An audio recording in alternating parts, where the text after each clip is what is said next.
Alright folks, I'm back. Like I said before, I'm not sure exactly how I'm going to edit this. If you look on the other side, I was trying to get this chain tensioner off and I ran into some issues, and not necessarily issues. I want to be able to do it without removing the air box right away, but I can't seem to figure out how to do it, not without maybe breaking something in the process or damaging the frame.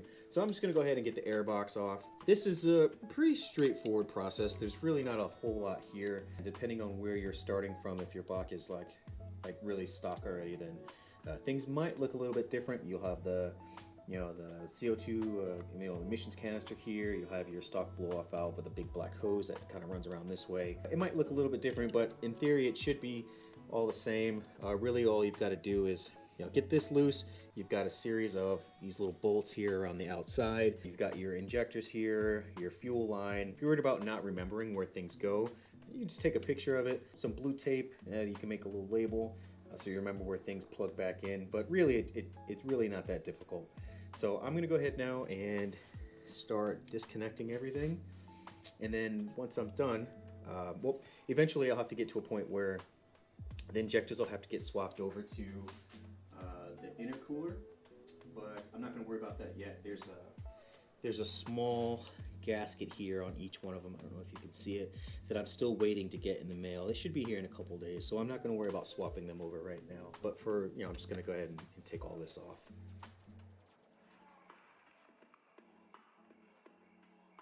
All right, I think we're ready now to go ahead and take the lower part of this airbox off. I don't see anything else holding it on.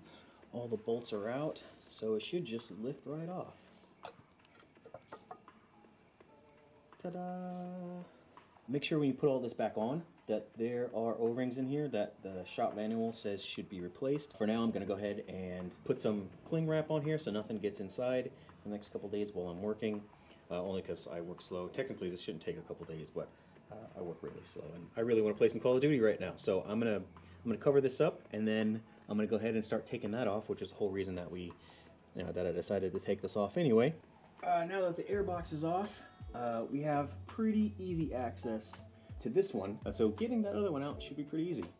After about 30 minutes of fucking with this thing, I finally got both bolts loose.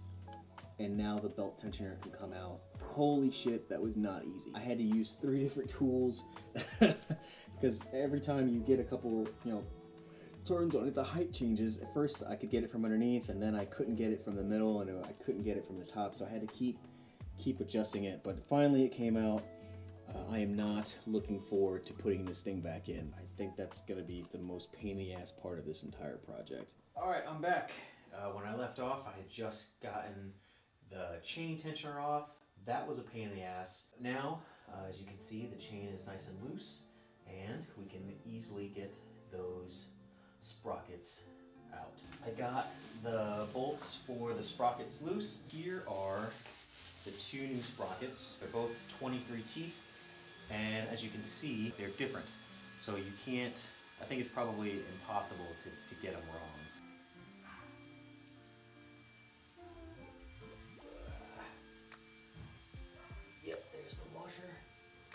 This bolt is surprisingly small. Okay, here's one. It's out, and ooh, that's the new one. So yeah, almost impossible to fuck it up. You can tell it is a little bit bigger too. So cool. Let's slap this new one on. Gotta do a test fit before. Yeah, it slides on there. Man, it's definitely a tighter fit though. Definitely a tighter fit. Ooh. That is a much tighter fit. The old one slides on like fucking butter, like it's... But the new one's just a little bit tighter. One thing that I am noticing, and I know you won't be able to see this, but because this is so tight, such a tight squeeze, like it doesn't slide all the way back like you think it should. It's not all the way back, so ooh, man, they do not want to go in. All right, one thing I realized that the chain, you gotta be careful of that chain guard.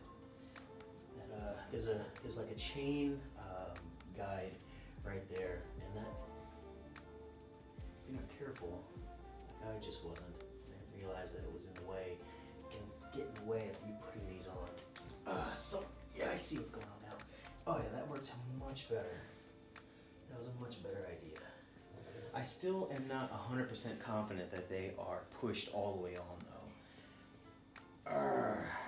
Not 100% confident. And the last thing I want is for them to not be even the way that it's supposed to be. You know what I mean? That scares me. I don't want that to happen. I wonder if I just started tightening it, if it would push itself in. You know what I mean? I don't know. That's a big what if. I wonder what I can do. What's going on, guys? All right, I'm back. I'm really sorry for such a sporadic video. I was recording and my battery died, and then I ended up stopping, and it's been a couple days, but I wanted to fill you guys in on what I've been doing. Putting them on wasn't that bad. They are a little bit tighter of a fit than the stock ones. To make sure that they were seated correctly, all I did was thread in a bolt with a nut and a washer, and then basically what happens is you turn the nut, it pushes the washer, and then pushes the gear all the way into place, and you just do that until it stops. So I did that on both sides just to make sure that they were pushed all the way in, because you don't want it to be lopsided. And then the tricky part, the tough pain in the ass part of this whole thing was getting them tight, because as you tighten, it's just a right hand rotation. As you tighten, it turns the engine over, so you can't get it too tight without it just moving. So what I did was I put the chain tensioner back in, and then I put this lower guide back in, and that tightened it up a little bit, allowed me to get a little bit more torque on it. But in order to tighten it all the way, I had to improvise a little bit. I ended up using a wooden brush handle, and basically what I did is I jammed it in there, and then as I turned, it jammed itself and allowed me to torque it down. My biggest concern was the teeth on the chain. I don't know if you can see it. I hope you can. But it's not like a normal chain. It's got these little teeth, and I did not want to damage the teeth. That was my biggest concern, because I don't want it to slip, or anything while it's all together if I don't notice it. And I definitely don't want to have to replace this chain, because right now I don't know how much it costs, and I'm sure it's not cheap. But I think this wood was a good idea. It's strong enough to hold and to do its job, but at the same time, as it got more pressure, it was able to crack a little bit, so that way it didn't damage the teeth.